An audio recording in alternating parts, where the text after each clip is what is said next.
তো হেই ভিউয়ার্স, কেমন আছেন সবাই? আশা করব সবাই ভালো আছেন। তো আজকে আমরা এক্সপ্লেইন করছি দি গড লাইফ মুভিটা। আর এই মুভিটা বানানো হয়েছে খুবই সুন্দর একটা গল্প নিয়ে। আসলে এটাকে অনেকে মাস্টারপিসও বলছে। এটা IMDbতে ঝড় তুলে দিয়েছে। আর যারাই এই মুভিটা দেখেছে তারা সবাই এই মুভিটার ফ্যান হয়ে গেছে। যার মানে বুঝতেই পারছেন, এই মুভিটা দেখার পরে আপনিও এটার ফ্যান হয়ে যাবেন। আর আপনিও বলবেন যে এই মুভিটা অস্কার পাওয়ার যোগ্য। তো যাই হোক, কথা না বাড়িয়ে চলুন শুরু করি আজকের ভিডিও। তো এই গল্পের শুরুতে আমরা দেখতে পারি নাজিম নামের একটা লোক তার বন্ধু হাকিম নামের একটা লোকের সাথে সৌদি আরবে এসেছে। তবে এখানে আসার পরে তারা দেখতে পারে তাদেরকে নেয়ার জন্য তো কেউ আসেইনি। আসলে তখন আমরা জানতে পারি যে হাকিম নামের যে লোকটা সে একটু পড়ালেখা করা লোক, এই জন্য সে ইংলিশ আর হিন্দি খুব ভালো বলতেও পারে আর বুঝতেও পারে। তবে নাজিম এই ব্যাপারগুলো বুঝতে পারে না। এই জন্য হাকিম তাকে সবসময় বোঝানো শুরু করে যে কোথায় কি হয়েছে, কে কি বলল, এই সমস্ত ব্যাপারগুলো। তবে যাই হোক, এখন যেহেতু তাদেরকে নিতে কেউ আসছে না, এই জন্য তারা খুবই টেনশনের মধ্যে পড়ে যায়। কারণ নাজিম বুঝতেই পারছিল না তাদের সাথে হচ্ছেটা কি। কারণ তাদেরকে প্রমিস করে পাঠানো হয়েছিল যে কোম্পানির লোক তাদেরকে নেয়ার জন্য আসবে, আর এরপরে তাদেরকে নিয়ে এসি রুমে থাকতে দেয়া হবে, তাদেরকে ভালো ভালো খাবারও দেয়া হবে। এখন যদিও নাজিমের কাছে একটা নাম্বার ছিল, যখন তারা সেই নাম্বারটা কল দেয় তখন সেই নাম্বারটা তারা বন্ধ পায়। আর তখন তারা জানতে পারে যে আজকে শুক্রবারে তারা এখানে চলে এসেছে। আর যেহেতু শুক্রবারে পুরো এরিয়াটা বন্ধ, এই জন্য হয়তোবা কোম্পানিটাও বন্ধ আছে। আর যে নাম্বারটা তার কাছে ছিল সেটা কোম্পানিরই নাম্বার। এখন যখন তারা খুবই দুশ্চিন্তার মধ্যে পড়ে বাইরে বসেছিল, তখন একটা আরব শেখ তাদের সাথে মিট করতে আসে। এই শেখ তাদেরকে আরবিতে কিছু একটা জিজ্ঞেস করে, তবে তারা কিছুই বুঝতে পারছিল না। আর যখন সে তাদের পাসপোর্টটা দেখতে পারে, তখন সে ইশারা করে তাদেরকে তার সঙ্গে যাওয়ার জন্য বলে।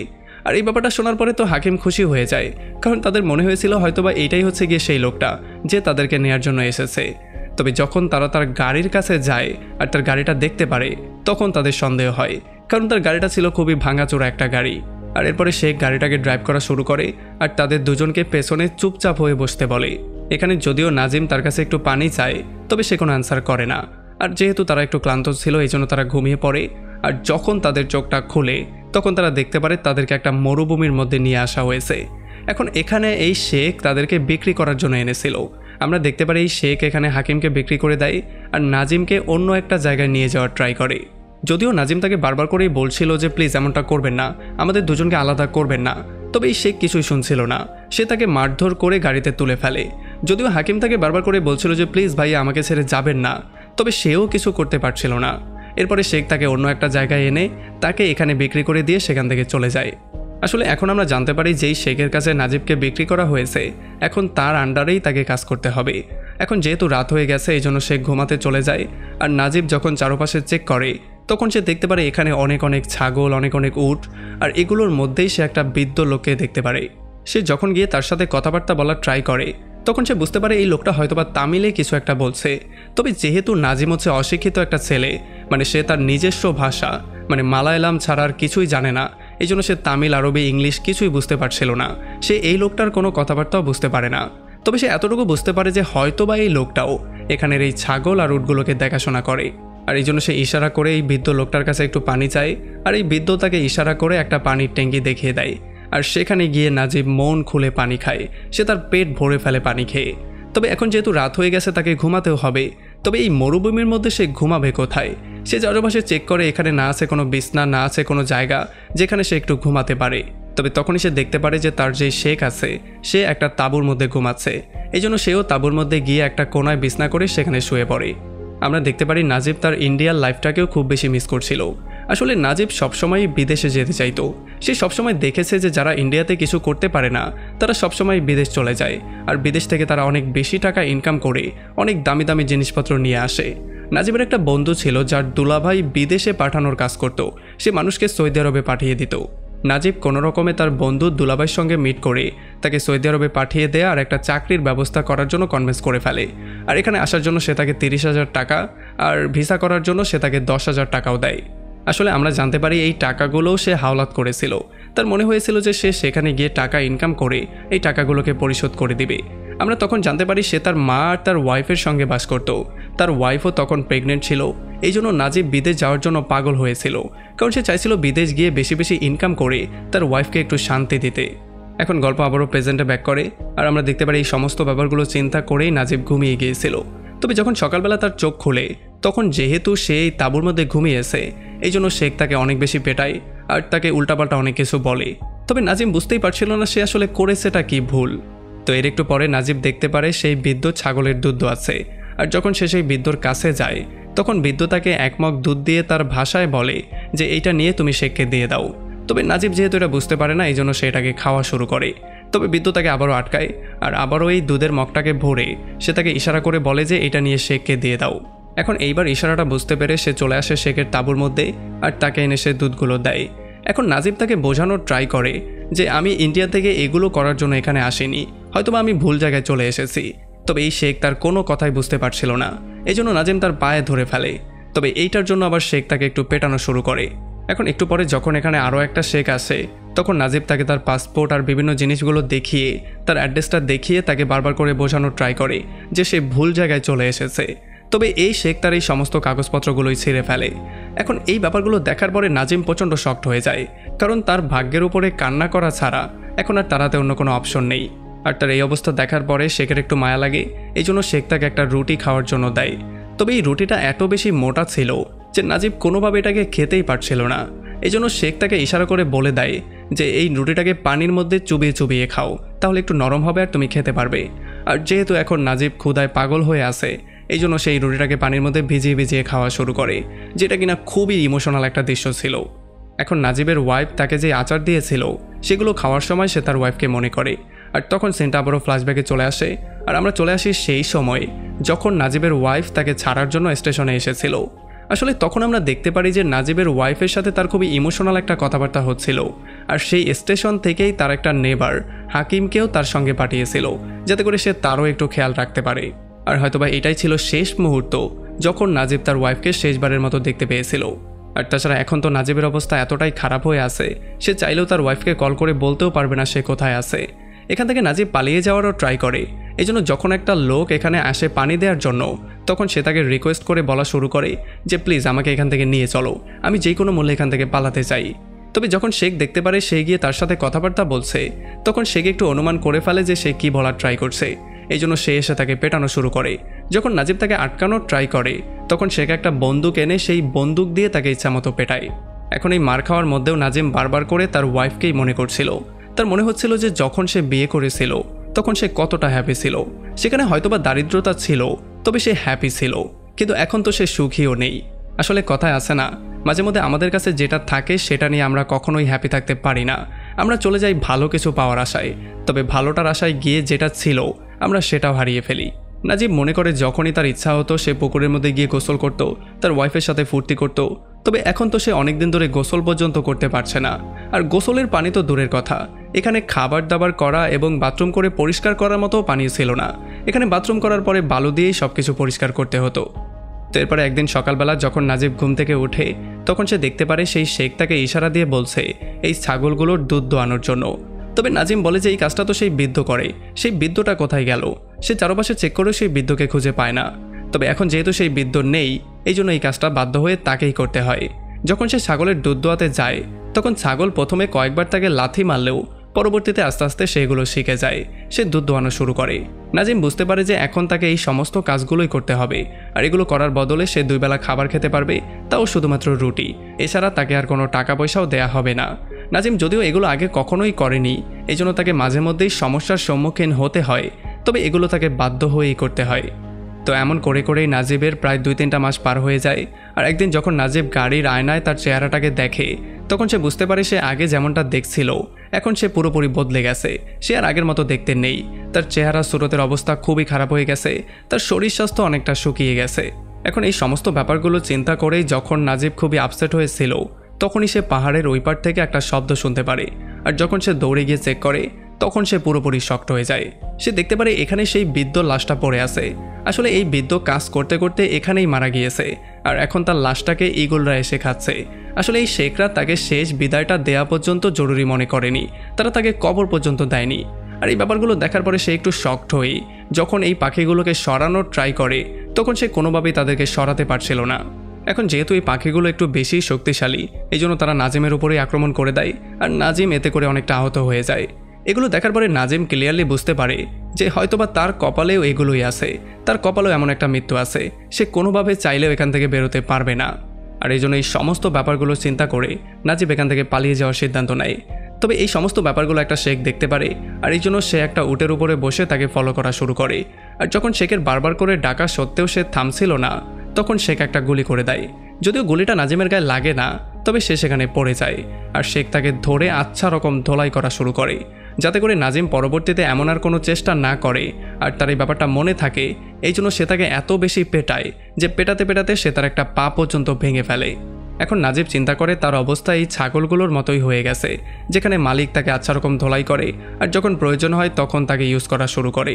আর এই সমস্ত ব্যাপারগুলো চিন্তা করে নাজিব প্রচণ্ড আপসেট হয়ে জোরে জোরে কান্না করা শুরু করে, আর তার মা আর তার ওয়াইফের কথা সে চিন্তা করা শুরু করে। তো এরপরে সিন চলে আসে কয়েক বছর সামনে। আমাদের মনে হয় যে হয়তোবা নাজিমের এখানে কয়েক বছর পার হয়ে গেছে। আমরা দেখতে পারি যখন নাজিম ছাগল নিয়ে এখান দিয়ে যাচ্ছিল, তখনই হঠাৎ করে এদিকে বৃষ্টি আসা শুরু হয়ে যায়। আর এই বৃষ্টি দেখার জন্য সে একটা পাহাড়ের উপরে চলে আসে। তবে এই পাহাড়ের উপরে সে একটা গুহা পেয়ে যায়। গুহার ওই পাশ থেকে সে একটা আওয়াজও শুনতে পাচ্ছিল। আর যখন সে গুহাটার মধ্যে ঢুকে যায় আর আওয়াজটা ফলো করে গুহার এই পারে চলে আসে, তখন সে দেখতে পারে তার সেই বন্ধু হাকিম তার সামনে দাঁড়িয়ে আছে। তাকে দেখার পরে সে পুরোপুরি শক্ট হয়ে যায় আর তাকে সে জড়িয়ে ধরে। আসলে তারা দুজন একে অন্যকে চিনতে পেরেছে তাদের বয়স শুনে, কারণ চেহারা আর স্বাস্থ্য তো অনেকটাই চেঞ্জ হয়ে গেছে। এখানে হাকিম তাকে বলে যে দেখো ভাই, আমাদের সাথে কি হয়ে গেল। প্রথমে তো সেই লোকগুলো আমাকে প্রচণ্ড মারতো, সেই মারগুলো আমি এখনও ভুলতে পারি না।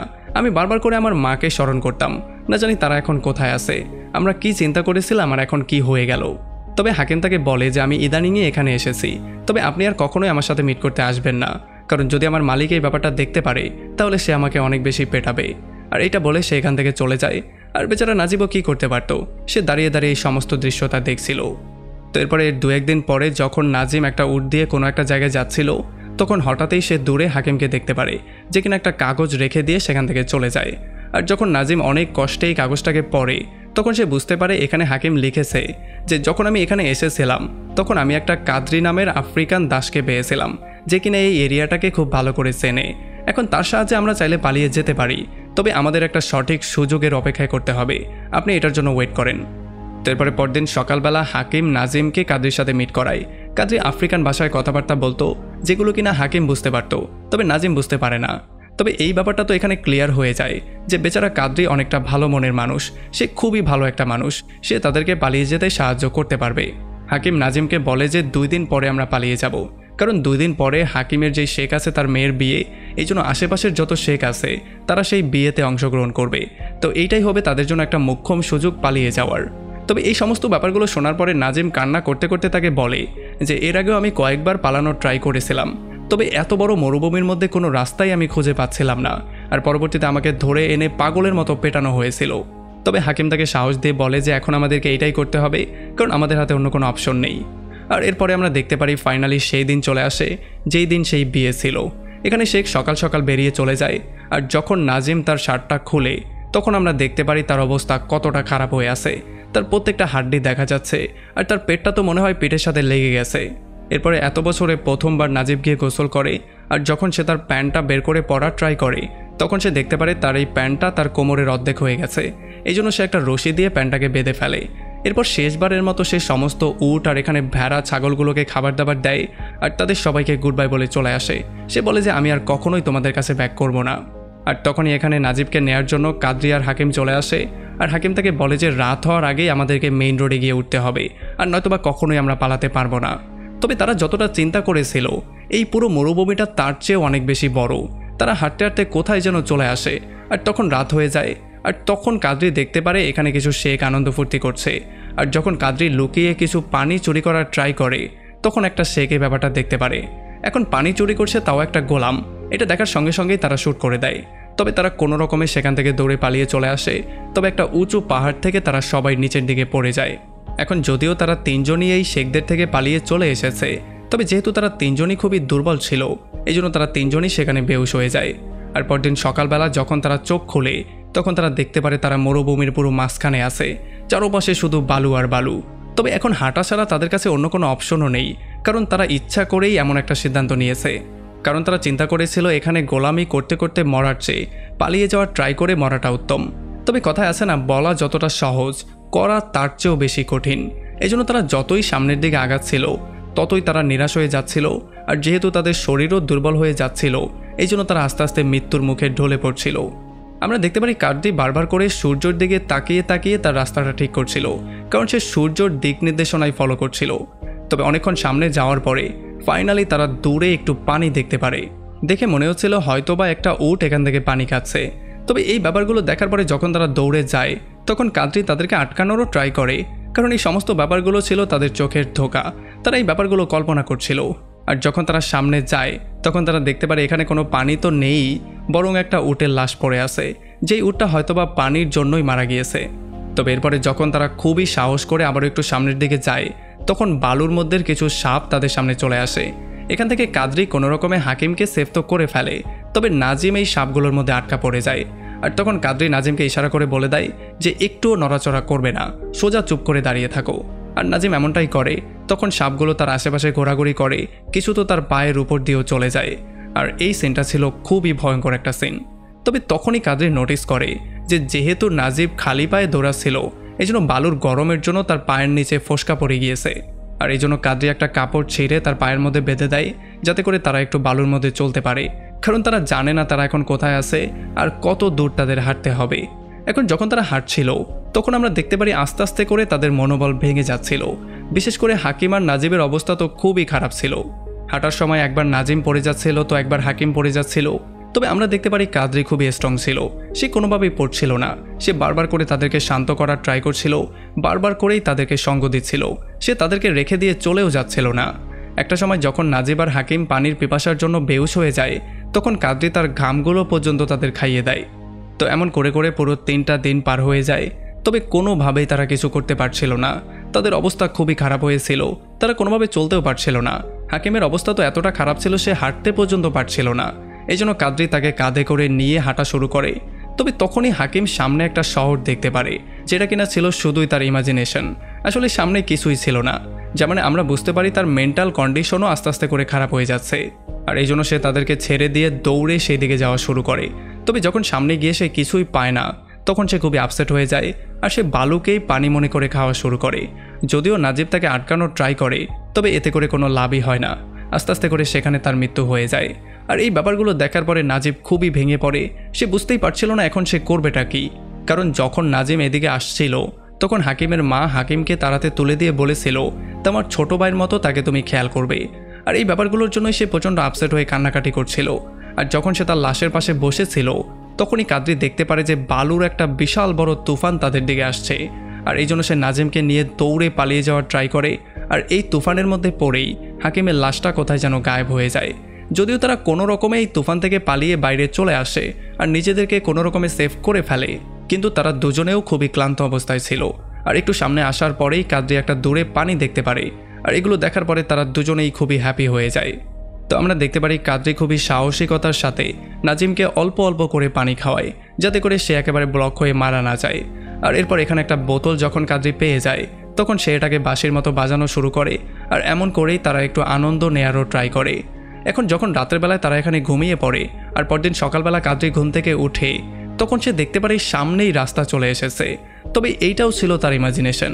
যার মানে আমরা বুঝতে পারি কাদ্রিও আস্তে আস্তে করে ব্রেক হয়ে যাচ্ছে, তার ধৈর্যের লিমিটও ক্রস করছে।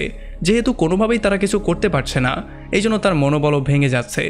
আর যখন নাজিব ঘুম থেকে উঠে তখন সে দেখতে পারে যে কাদ্রি তার জন্য বোতলের মধ্যে এক বোতল পানি দিয়ে সেখান থেকে গায়েব হয়ে গেছে।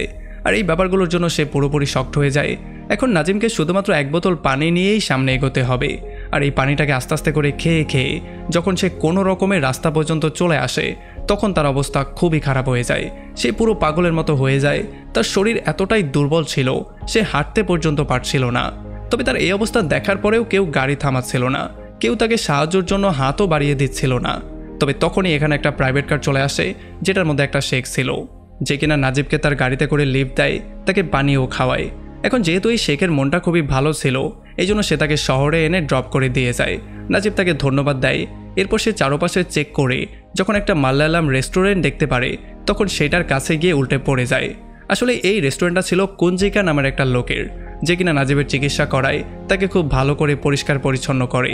আর এই লোকটা কোনো রকমে নাজিবের থেকে তার নাম্বার আর অ্যাড্রেস নিয়ে কোনো রকমে তার ওয়াইফের সাথে কথাবার্তা বলিয়ে দেয়।